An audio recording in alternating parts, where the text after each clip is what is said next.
Bonjour les amis Poissons, on se retrouve pour votre taroscope du 1er au 15 juin. Poisson en signe solaire, Poisson à l'ascendant, Poisson en signe lunaire. J'espère que vous allez bien. On va regarder avec un premier oracle. La problématique de cette quinzaine, alors, on va prendre une problématique la plus large possible. Après, il s'agit d'une guidance générale, donc tout ne va pas vous parler nécessairement de la même façon, tout ne va pas parler à tout le monde de la même façon, tout ne va pas nécessairement coller à votre peau à 100%. Prenez ce qui résonne avec votre situation, le reste, vous mettez de côté. S'il y a besoin de compléments, regardez ce qui se passe pour le tirage de votre signe lunaire, le tirage de votre signe à l'ascendant. Parfois, c'est plus parlant que le signe solaire. Pour vous, j'ai la carte du cercueil. On dépose quelque chose. On dépose quelque chose avec une forme de résignation, mais aussi une forme de soulagement. C'est quelque chose qui était prévisible, c'est quelque chose que vous avez senti venir depuis un moment. C'est quelque chose sur lequel vous avez même pu écrire. Vous avez même pu poser des choses, poser des actes, poser des témoignages, interagir avec des gens, discuter de cette situation que vous voyez arriver à son terme, une situation qui a peut-être pu se désagréger d'elle-même, une situation qui vous a fatigué aussi. Situation qui vous a fatigué parce que ça vous a demandé d'être présente et d'être présent presque jour par jour ces derniers. Je ne sais pas de quoi ça parle.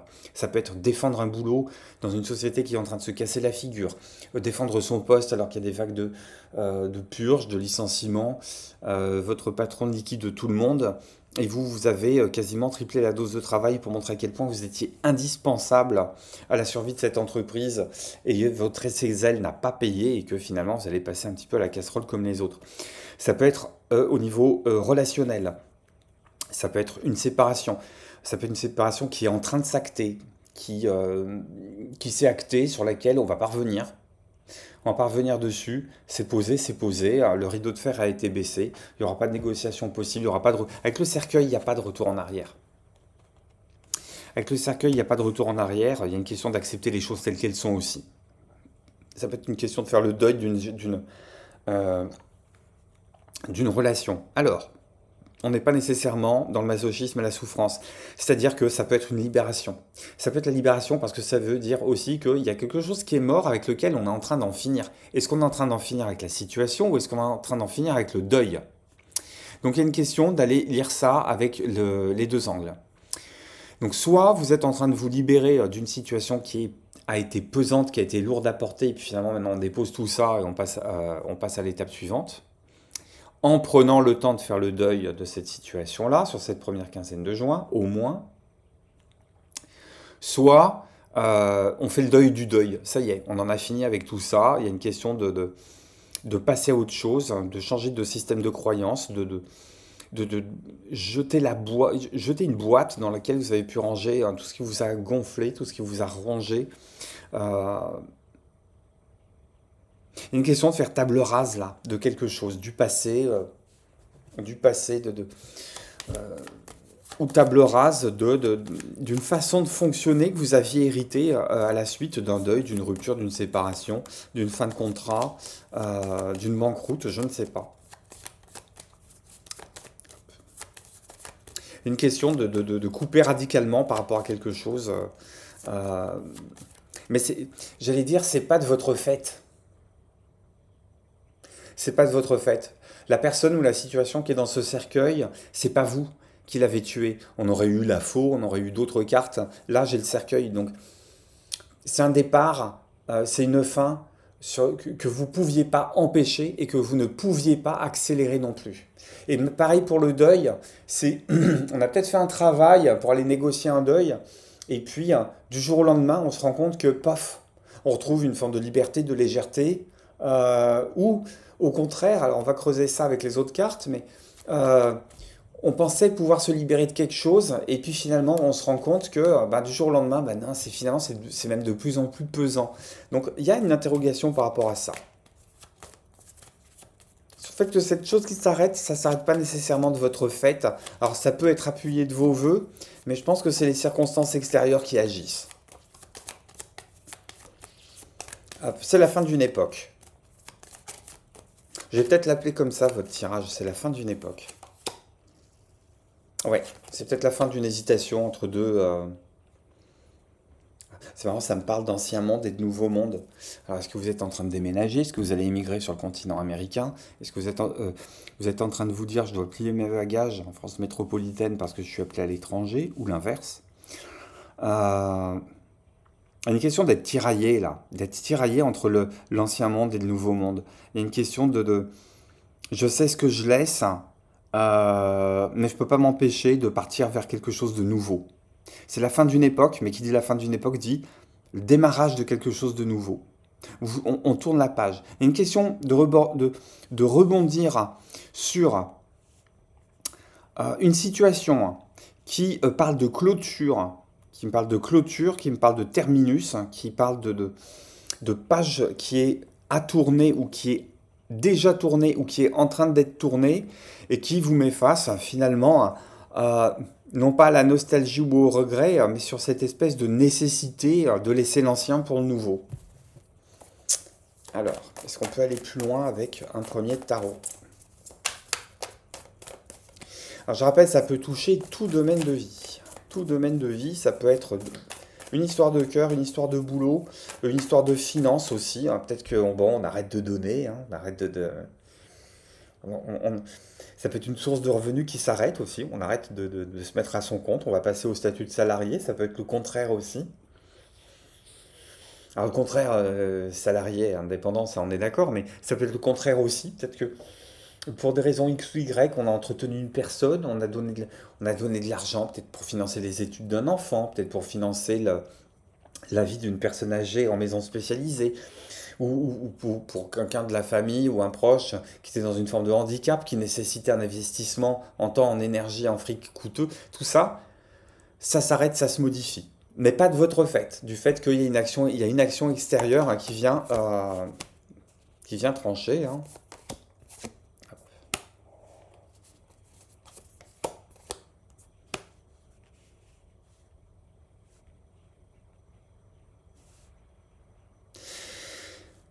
Je pense il y a un questionnement là sur cette...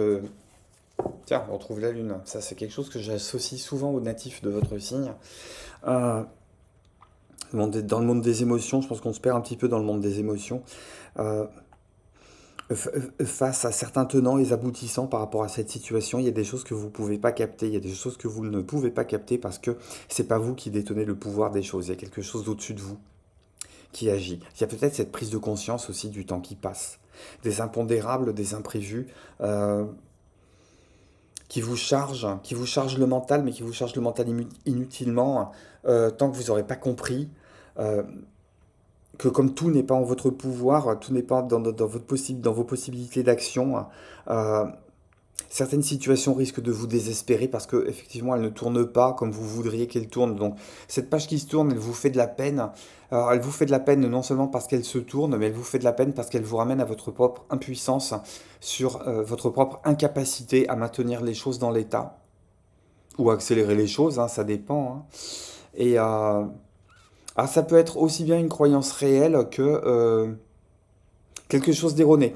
C'est-à-dire, on peut aussi projeter sur l'extérieur les responsabilités de sa propre inaction ou de fait de ne pas avoir agi à la mesure de ce qu'on pouvait agir pour sauver ou entériner une situation qui est en train de péricliter, en pensant que c'était pas de votre ressort de le faire, mais que c'était du ressort de quelque chose de beaucoup plus puissant, de quelque chose d'extérieur à vous. Et peut-être que vous êtes en train de vous rendre compte que, ouais, effectivement, pour le dire poliment, peut-être que quelque part vous avez merdé sur cette histoire. Mais il y a une idée de... J'ai l'amoureux et le 9 d'épée là. On est dans l'entre-deux. Il y a un moment, faut enlever le doigt de votre porte, en fait, par rapport à... Cette porte va se fermer, qu'on le veuille ou pas, que vous ayez agi au maximum que vous puissiez agir, ou que vous n'avez rien fait, parce que de toute façon, soit vous n'avez rien fait consciemment, soit vous n'avez rien fait volontairement ou involontairement, soit vous n'avez rien fait parce que c'était pas à vous d'agir. Mais il y a une question où tôt ou tard, cette porte va te fermer, faut enlever son doigt. Plutôt que de regarder la porte se fermer en disant je vais me faire pincer le doigt, enlevez-le. Voilà. Il y a une question de ne pas pas se faire avoir par rapport à ça. Euh, Parce que, au-delà de cette épreuve, parce que pour moi, il y a une épreuve là sur cette première quinzaine de juin, à la fin de cette épreuve, il y a une forme d'opportunité qui va se présenter que vous ne voyez pas. Donc on va regarder un petit peu là, au côté posture, côté conseil, euh, qu'est-ce que les cartes vous proposent, mes amis poissons.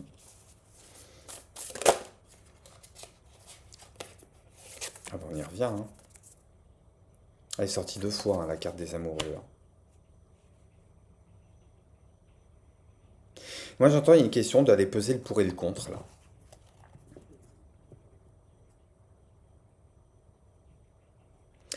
Il y a une question d'aller peser le pour et le contre et d'aller former une unité. Alors une unité avec... ça peut être une unité avec une forme de communauté, une famille. Alors après, faites des pères, faites des mères là qui sont dans les parages. Peut-être qu'il y a une forme de réconciliation aussi qui est en train de se faire.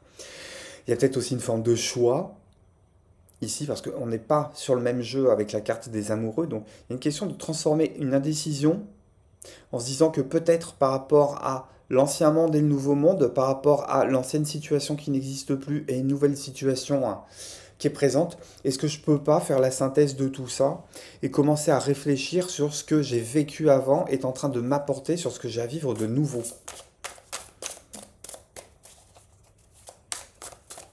Alors, ça peut être votre boîte à couler, vous avez perdu votre job, vous avez plein de compétences, vous êtes en train de retrouver, vous avez des opportunités pour avoir un travail, mais qui ne correspondent pas nécessairement à ce que vous faisiez avant. Et l'idée, c'est de se dire, et si j'acceptais en apportant en plus le savoir-faire et les compétences que j'avais hérité de mon ancien travail?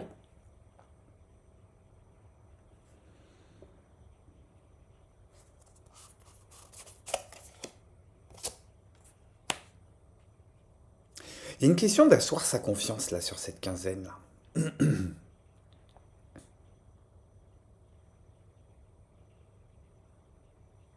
Il y a une question de prendre le temps d'aller peser hein, ce que vous voulez vraiment. Et une fois que vous avez décidé ça, de commencer à vous lancer dans l'action.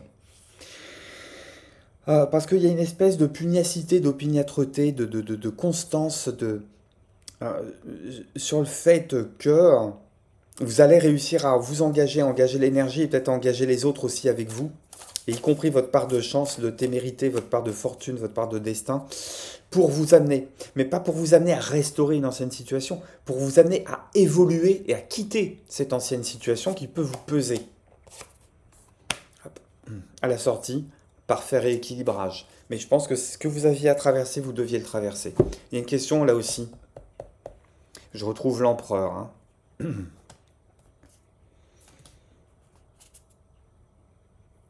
Il y a une question de se dire, je passe quand même d'un stade de 9 d'épée où je pleure sur quelque chose qui est construit mentalement, qui est construit dans ma tête et qui ne correspond pas nécessairement à une réalité.